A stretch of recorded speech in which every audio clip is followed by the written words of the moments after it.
Hello, everybody. Glad to have you with us here in the Fox Sports Detroit studios as we get you ready for the Wings and Blues alongside Chris Osgood and Darren Elliott. I'm Johnny King. The weekend back-to-backs have been a theme for this team. 6 time out of the 7 weekends they've skated where Detroit has played a Friday-Saturday combination, which doesn't do much for our social lives. They're 3-2 on the back end of those games coming into tonight's matchup in St. Louis. They certainly, though, are carrying a little momentum into this one, coming off last night's 3-2 win over the Kings. Yeah, and it's really a blueprint for how they have to play tonight. Another big physical opponent. You're going to have to grind it out. You're going to have to pay the price to get to the high traffic areas and get to the scoring areas as well. I think so. I mentioned last week that game in Ottawa was a must-win. I mean, there's no such thing this early in the year, but they really needed that game. They needed that game last night against Los Angeles Kings, going into a tough opponent here in St. Louis. You didn't want to lose that game and have to fly, get in late to St. Louis and play a very eager, ready to go big physical St. Louis team, just like LA. The blueprint is there. Just do the same thing tonight. No turnovers at the blue lines. Be aggressive in front of the net. They should be fine. All right, very good. It's going to be Jimmy Howard in net tonight for the Wings on the second night of the back-to-back. And for more on that, we're going to check in with John Keating in St. Louis. John? Well, Johnny, last night was different, and not just because the Wings managed to score 3 goals in a 3-2 win over the Kings. It was different because it was the first time in 10 games that the Wings had not alternated goalies. Peter Mrazek making consecutive starts. Jimmy Howard, as you mentioned, will get the start here tonight. Jeff Blashill could qualify for United Nations work. That's how diplomatic he's been in the handling of the 2 goalies. Most teams have a Lawrence Welk tandem, you know, a 1 and a 2. Not Detroit, not this year. We started the year and we had more of a 3 to 4 week plan. Now we're in the spot as we've moved into the year and as we start to get out of these back-to-backs after this weekend where we've taken it week by week and said, okay, what's our plan for the week? We'll take that as we'll continue on that until we see some type of real separation there. It's tricky to keep the second guy, whoever that is, as fresh as he needs to be to step in and play as well as the first guy. Yeah, and the positive's been for us so far is that we've been on a somewhat regular rotation. I also think that puts guys in confident situations. They're not looking over their shoulder every time they play. I think that's real important. So I think we've been able to maintain that. We'd like to be able to maintain that if needed. If one guy separates himself, then that person will play. Jimmy Howard was in goal here in St. Louis the last time the Wings were here, and he played brilliantly as the Wings won 2-1 in overtime. Justin Applecater ended it. Howard's save percentage right now is .918, just an eyelash behind Mrazek's .935. Both goalies, at least right now, Johnny, sort of neck and neck. All right, Keith, thanks. We'll check back in with you in a little bit here, guys. Again, this is the first time that Jimmy Howard has played the second night of a back-to-back. Peter Mrazek in net for the previous 5 instances this season. Howard really, though, needs to be on his game if he wants to continue the same type of success Mrazek has had in those meetings. Ozzy? I'm going to take a different viewpoint of this. I mean, when there's a year when there should be no goalie controversy, we're trying to make it into one. I mean, these 2 guys have been off the charts, and Jimmy Howard has done nothing wrong not to start in any games. He's been great as well. Mrazek's been absolutely outstanding, but so is Jimmy Howard. His stats are great. .918 save percentage. Had a big save in overtime that people tend to forget in Ottawa, which enabled the Red Wings to eventually win that game. Now, to have 2 guys, this is a luxury. There's a ton of teams that are begging just to get 1 guy right now in this league. So to me, this is no contrary. This is just going to play itself out. The Red Wings are winning games because of their goalies, not losing them. No, and for Jimmy Howard, you can't read too much into it. You just have to be focused on the task at hand tonight. You have to have rhino skin. You can't be worried about what everybody else is saying. You have to do your job tonight. Give your team energy as the goaltender. Very good. A good rhino skin drop. Tom Petty song. I was listening to Tom Petty on the way over. Well, let me say, obviously, we're not trying to stir up any controversy here, but how much extra pressure is there in this situation here? Because he's going to be fresh, but perhaps the rest of the team may not be, again, being on the back end of a... Yeah, and when you're the guy coming in that didn't play the first game, you've got to go in and do what Peter Mrazek has done for the first 5, and you've got to be the guy there making your team think they can win the hockey game, and you've got to make those saves, and you can't give the other team a chance to have easy offense. That's your goal in this situation. And you have 2 guys that want to be the net. I mean, right. 2 guys that aren't afraid of failure, aren't afraid of playing in every situation. He knows he's probably going to get a ton of action in the first period in all likelihood, and how he'll bring it. He looked focused there. He looks like he's ready to go. This is a massive luxury the Red Wings have, and we've probably talked about it so much. And it doesn't matter who's in the net. The goalies give him a chance to win each and every night, and that's all you can ask for. All right, I know you guys are always fresh, no matter the case here. You're going to want to stay tuned to Red Wings Live following the game. We're going to select the Fox Sports Detroit Red Wings Player of the Game, presented by McDonald's. Stop by for your breakfast favorites now, being served all day. Up next, a closer look at a rising superstar in St. Louis. Will he be the reason the Wings sing the blues tonight, or can Detroit contain him and skate their way to a win? We'll have more on that when Red Wings...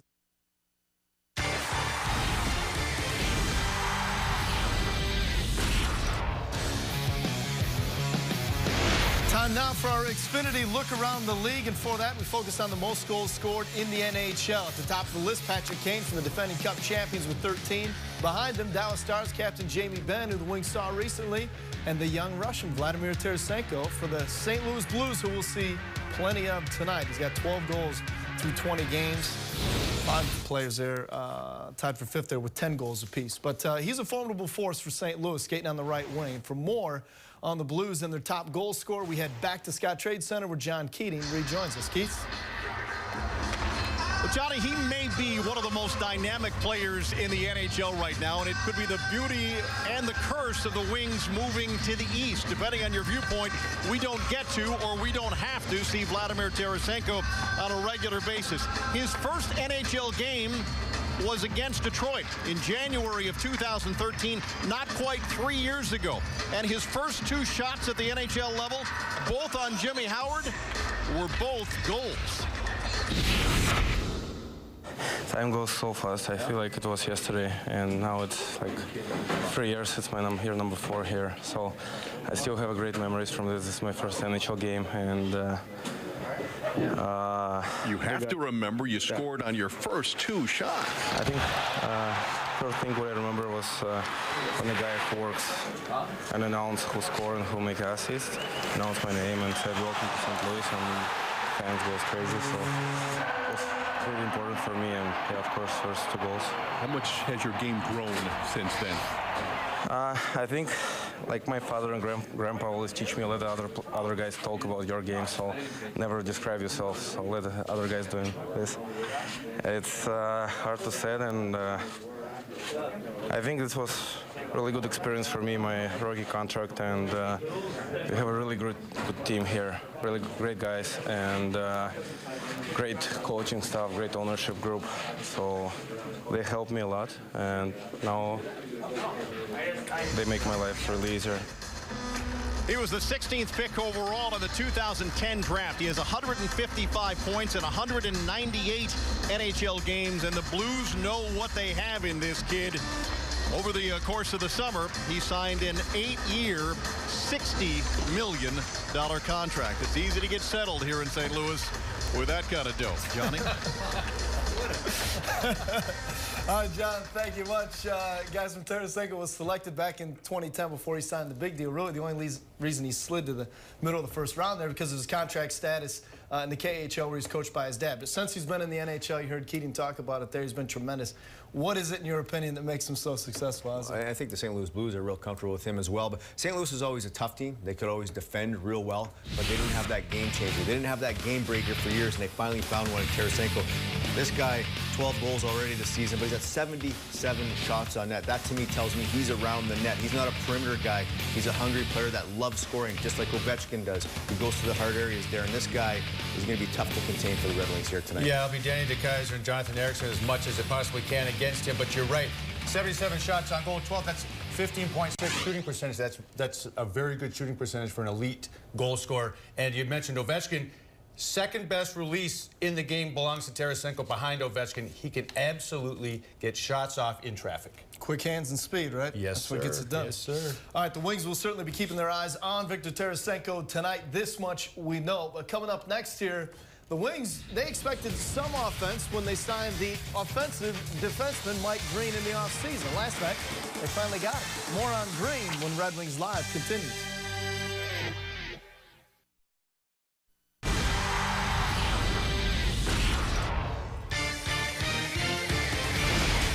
Red Wings Live is brought to you by your local Toyota dealers. Visit buyatoyota.com. Toyota, let's go places. And by Motor City Casino Hotel.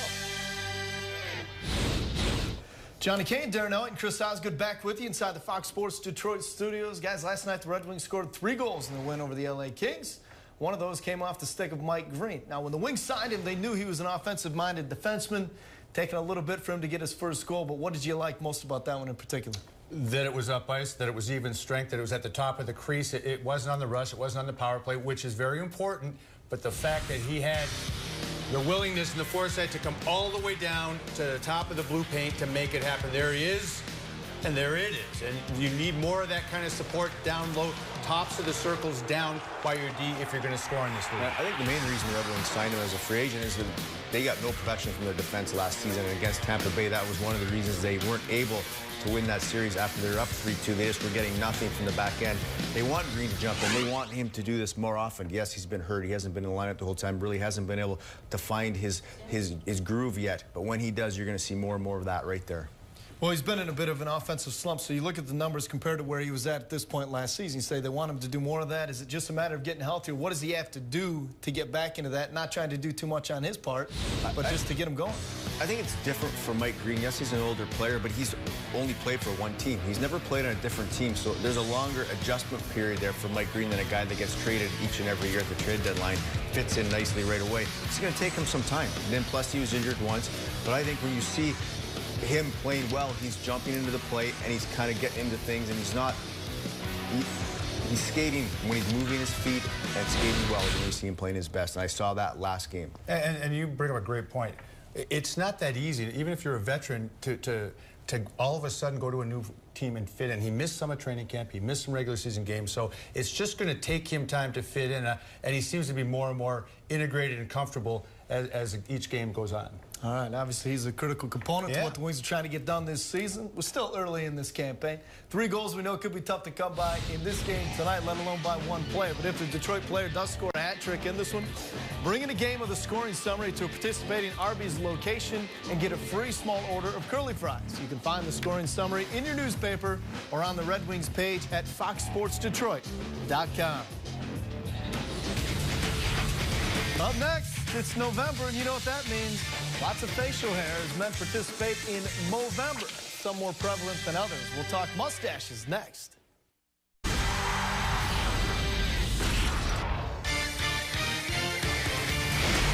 Red Wings Live is brought to you by Priority Health, Michigan's healthier approach to healthcare, and by ZotAuto.com, home of Chrysler, Jeep, Dodge, Ram, Ford, Toyota, and Scion. Hey, it's the 1 month out of the year where it's okay to let yourself go, where facial stubble is encouraged, all in the name of a good cause. Call it No Shave November or simply Movember. John Keating explains the Red Wings' role in all of this. Keats? Well, Johnny, we all go through a phase. But I had friends. Why didn't somebody tell me I looked like an idiot back when I had the glorious Ron Burgundy mustache? These days, 1 month a year, hockey players enter that phase. It's called Movember. It's to raise awareness about prostate cancer. 3 of the Red Wings, who just happened to be housemates, challenged each other. 2 of the stashes are terrific. 1 less so. Apparently, we found the one thing that Dylan Larkin can't do yet. Still got a little work to do.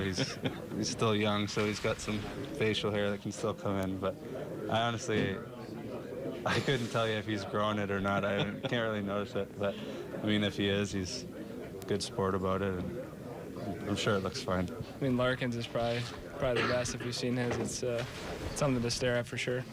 What about Shane?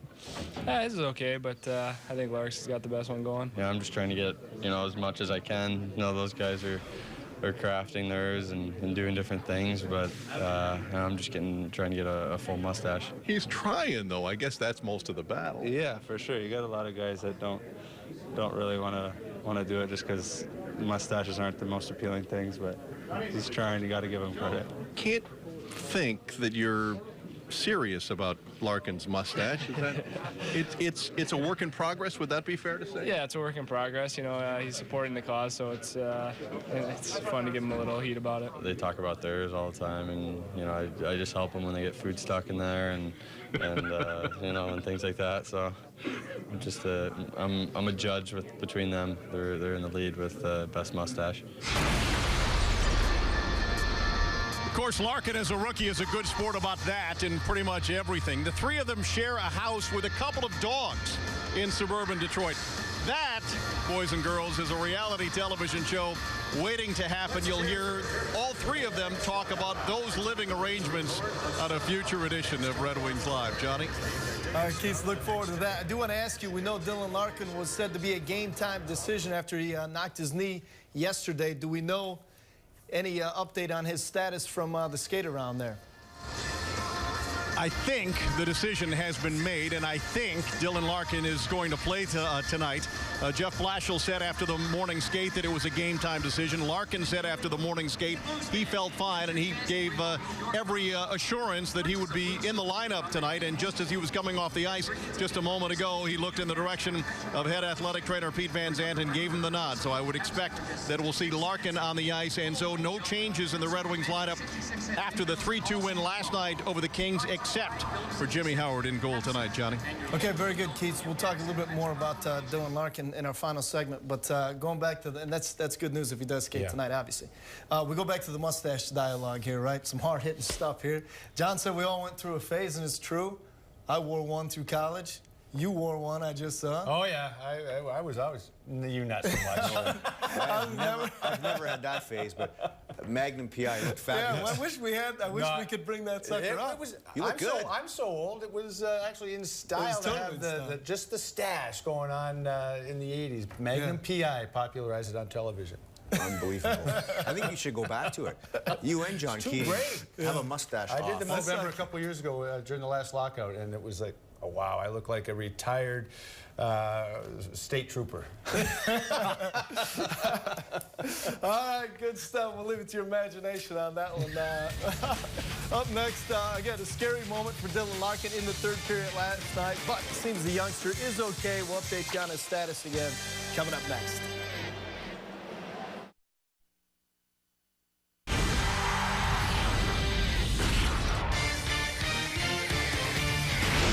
After scoring his 7th goal of the season last night, Dylan Larkin gave Wings fans a bit of a scare in the third period when he went down after hitting a rut with his right skate.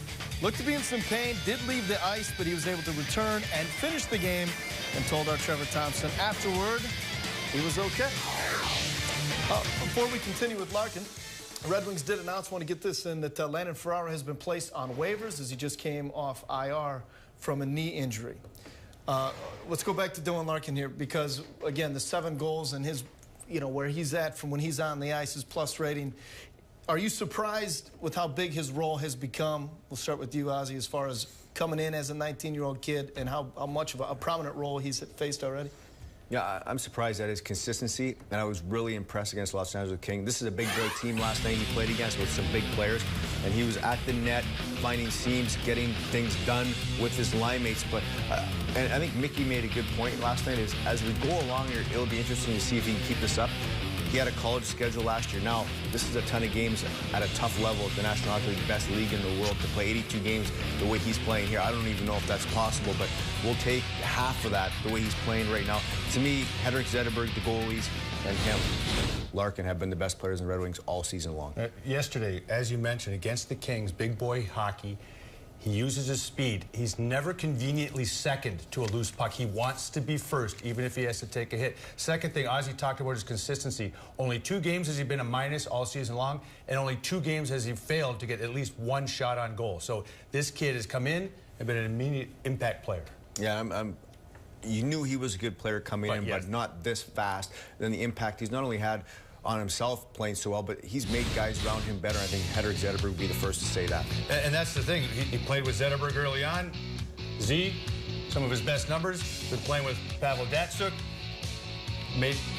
Giving them the energy on their line. He's providing the young legs for them to be able to do what they do best. All right, again, a bit of an eye-opener last night with that injury scare because of how important he has been to this team. So, again, still a game-time decision, but, again, John Keating says it looks like he will skate tonight, which is good news for the Wings as they get ready to take on St. Louis. Puck drop is closing in here in just a bit. That's going to do it for us. Chris Darren and I will be with you throughout intermissions and then following the game for Red Wings Live postgame. But we're going to send you out here in just a minute for Ken Daniels and Mickey Redmond.